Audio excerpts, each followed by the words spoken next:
You make fun of the documentary of Greer and all his UFO half conspiracy, half real, unexplained phenomena. And then you have on top of that the Bob Lazar story, who is really that compelling. and the recent release, the Joe Rogan interview with Commander Fravor, who was I think one of the pilots during the famous Tic Tac. I haven't watched that yet. I haven't really interested. It just came out yesterday. Yeah, 1 or 2 days ago. I am really interested in seeing that. Oh yeah, it's gonna be a good one. Yeah, yeah. The Bob Lazar documentary was pretty good. Yeah, I really enjoyed that. The documentarian, what's his name? Jeremy Corbell. Yeah. Yeah. I mean, I feel like he took a really bad page out of like a spooky book novel and tried to throw it in. But yeah, I mean, decent overall, but like I don't know, he tried to make it more creepy. It's a crazy story as it is. You don't have to like add some weird graphics. Right.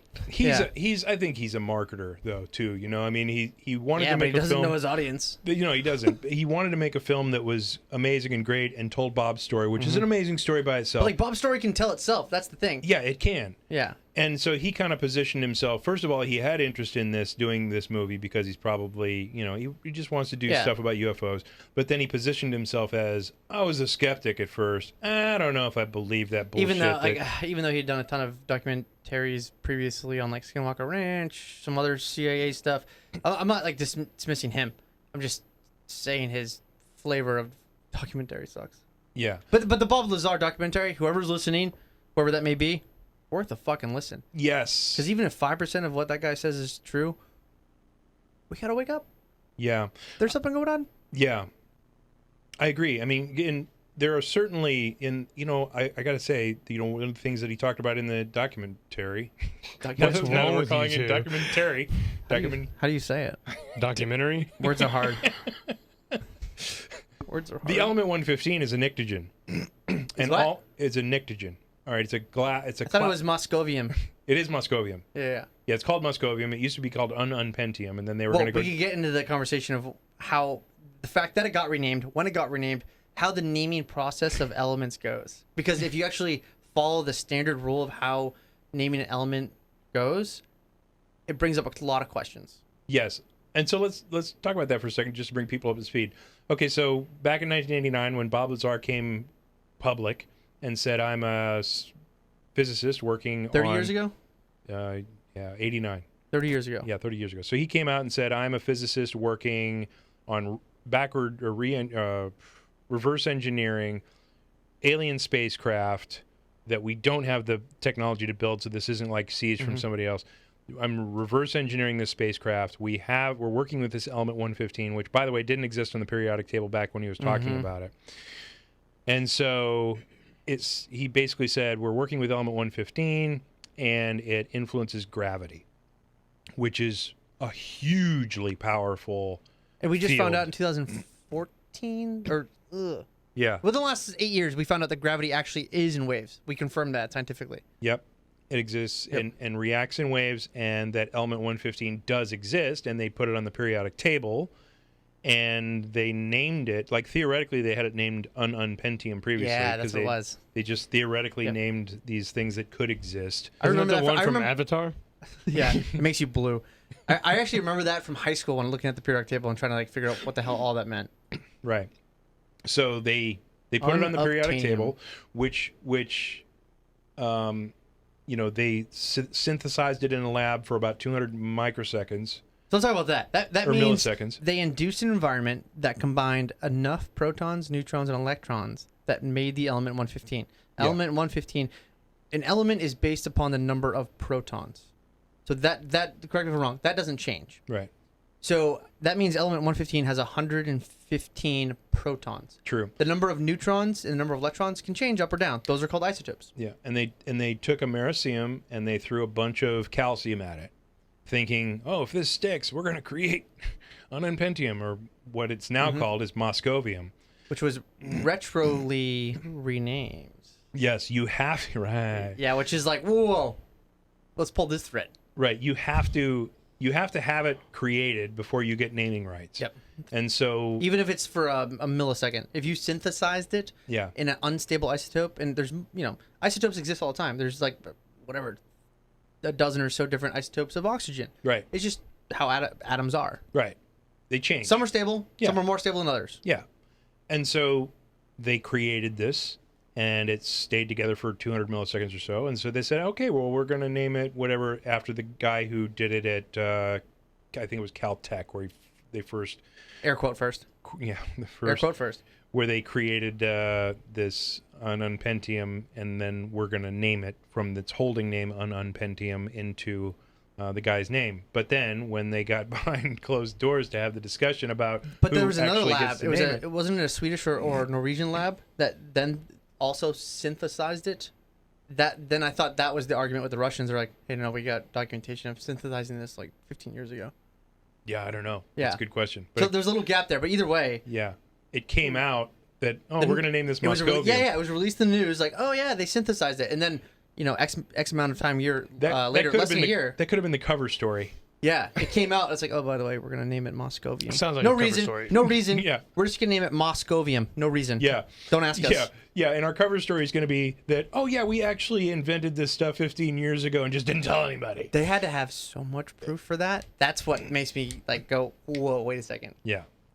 So here's the thing that probably really happened, is that the Russians also have craft because they have a large land mass. If we make the assumption that the U.S. has, craft that are not made from our current known technologies, it's alien if we're making that spacecraft. assumption, Yeah.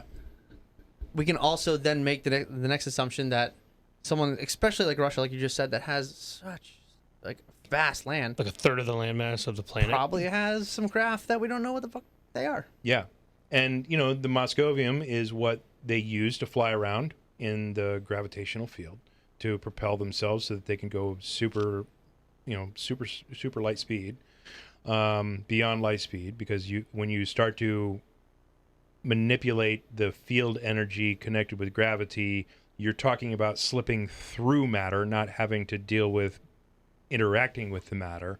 And so you can easily exceed the speed of light in that situation. So if they had this stuff that they're working with their extraterrestrial spacecraft longer than the United States did, or longer than the United States wanted to claim ownership of the ununpentium, then they're going to get naming rights, having played with it first. But they have to have so much proof to do so, Yeah, which interests the hell out of me. right. Yeah.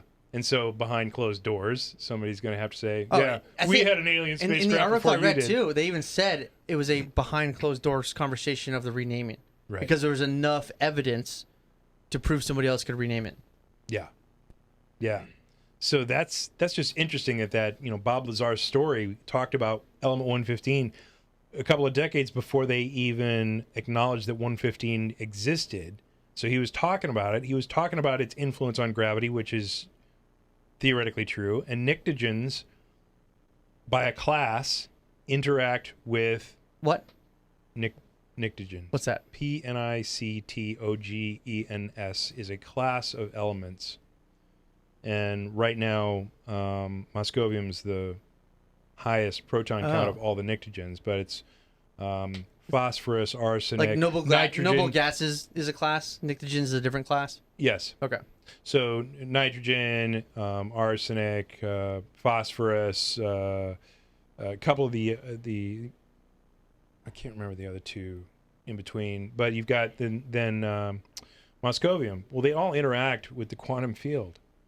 They all interact like phosphorus. You want to entangle something, like we have a lot of phosphorus in our brains, which is one of the reasons that it is feasible that things in our brains could become entangled from a consciousness perspective to non-local connections into other spaces thanks to the quantum field, etc.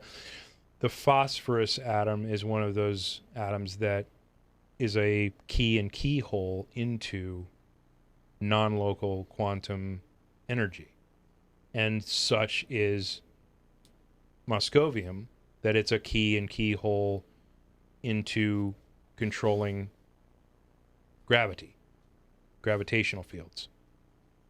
And so you've got this amazing documentary that Bob Lazar talks about that's streaming online. I'm still aghast that the world is not just freaking out that you got to believe this guy. He hasn't changed his story in 30 years. one whit.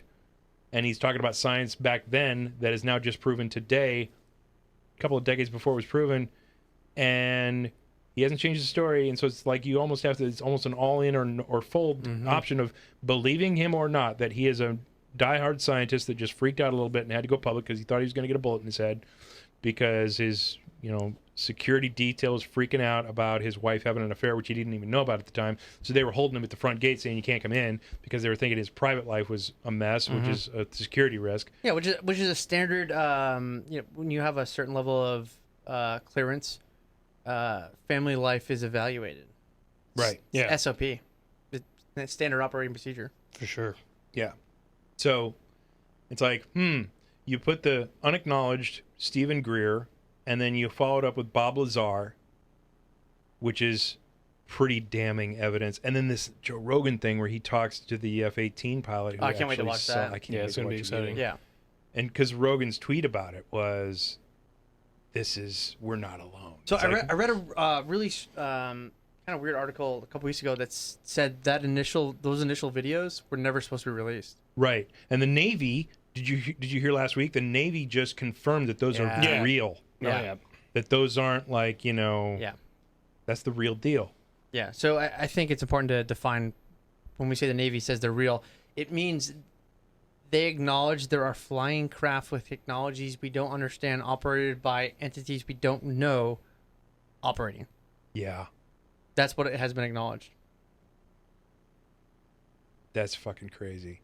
And that people aren't freaking out about that. And it's not already changing society and religion and even in the Bob Lazar story, someone goes, hey, how does this stuff not get leaked out? And one of the security folks, I can't remember, I'm gonna misquote, but it's in the documentary. I can't say it any other way now.